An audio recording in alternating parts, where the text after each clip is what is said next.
Punjabi radio USA Punjabi TV USA ਦੇ ਸਵਾਗਤ ਹੈ। ਬ੍ਰੇਕਿੰਗ ਨਿਊਜ਼ ਲੈ ਕੇ ਹਾਜ਼ਰ ਹਾਂ।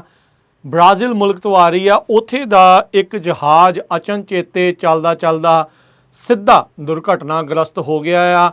ਐਂ ਲੱਗ ਰਿਹਾ ਸੀ ਵੀ ਜਿੱਦਾਂ ਕਿਸੇ ਨੇ ਉਸ ਨੂੰ ਰਸਤੇ ਦੇ ਵਿੱਚ ਉਹਦਾ ਇੰਜਣ ਬੰਦ ਕਰਤੇ ਤੇ ਥੱਲੇ ਨੂੰ ਉਹ ਪੂਰੀ ਤਰ੍ਹਾਂ ਡਿੱਗ ਗਿਆ। ਤੁਸੀਂ ਵੀਡੀਓ ਦੇ ਵਿੱਚ ਨਾਲ ਚੱਲ ਰਹੀਆਂ ਦੇ ਵਿੱਚ ਦੇਖ ਸਕਦੇ ਆ ਵੀ ਜਿੱਦਾਂ ਫ੍ਰੀ ਫਾਲ ਦੇ ਵਿੱਚ ਜਹਾਜ਼ ਡਿੱਗਿਆ ਆ। ਬ੍ਰਾਜ਼ੀਲ ਦੇ ਸਾਓ ਪਾਉਲੋ ਜਿਹੜਾ ਸ਼ਹਿਰ ਆ ਉਸ ਦੇ ਨਜ਼ਦੀਕ ਇਹ ਜਿਹੜਾ ਹਾਦਸਾ ਵਾਪਰਿਆ ਆ।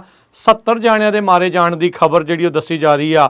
ਵੋ ਪਾਸ ਜਿਹੜਾ ਇੱਕ ਜਹਾਜ਼ 에ਅਰਲਾਈਨ ਕੰਪਨੀ ਆ ਉਸ ਦੀ ਫਲਾਈਟ 2283 2283 ਇਹ ਹਾਦਸਾਗ੍ਰਸਤ ਜਿਹੜੀ ਆ ਉਹ ਹੋ ਗਈ ਆ। ਸੋ ਕੈਸਾਸੈਵਲ ਤੋਂ ਸੈਂ ਪਾਉਲੋ ਦੇ ਵੱਲ ਨੂੰ ਇਹ ਜਿਹੜਾ ਜਹਾਜ਼ ਜਾ ਰਿਹਾ ਸੀ ਜਦ ਇਸ ਦੀ ਇਹ ਜਿਹੜੀ ਆ ਹਾਦਸਾ ਵਾਪਰ ਗਿਆ ਆ। ਸੋ 에ਅਰਕ੍ਰਾਫਟ ATR 72-500 ਇਹ ਜਹਾਜ਼ ਸੀਗਾ ਜਿਸ ਦੇ ਵਿੱਚ ਇਹ ਹਾਦਸਾ ਵਾਪਰਿਆ ਆ। ਬਹੁਤ ਸਾਰੀਆਂ ਵੀਡੀਓਜ਼ ਇਸ ਟਾਈਮ ਆ ਰਹੀਆਂ ਜਿਸ ਦੇ ਵਿੱਚ ਉਹ ਥੱਲੇ ਫ੍ਰੀ ਫਾਲ ਕਰਦਾ ਡਿੱਗਦਾ ਨਜ਼ਰ ਆ ਰਿਹਾ ਆ ਤੇ ਵੱਜਦਿਆਂ ਹੀ ਉਸ ਦੇ ਵਿੱਚ ਅੱਗ ਦਾ ਗੋਲਾ ਤੇ ਧੂਆਂ ਜਿਹੜਾ ਉੱਠਦਾ ਨਜ਼ਰ ਆਉਂਦਾ ਆ। ਸੋ ਬਹੁਤ ਹੀ ਮੰਦਭਾਗੀ ਜਿਹੜੀ ਇਸ ਟਾਈਮ ਇਹ ਖਬਰ ਬ੍ਰਾਜ਼ੀਲ ਤੋਂ ਆ ਰਹੀ ਹੈ ਜਿੱਥੇ ਬ੍ਰੇਕਿੰਗ ਨਿਊਜ਼ ਆ ਰਹੀ ਆ। ਜਹਾਜ਼ ਅਚਨਚੇਤੇ ਜੋ ਸਾਓ ਪਾਉਲੋ ਦੇ ਵੱਲ ਨੂੰ ਜਾ ਰਿਹਾ ਸੀ, ਉਡਾਨ ਭਰੀ ਹੋਈ ਸੀ, ਉਹ ਰਸਤੇ ਦੇ ਵਿੱਚ ਹੀ ਦੁਰਘਟਨਾਗ੍ਰਸਤ ਹੋ ਜਾਂਦਾ ਆ ਤੇ ਉਸ ਦਾ ਹਾਦਸਾ ਹੋ ਜਾਂਦਾ ਆ।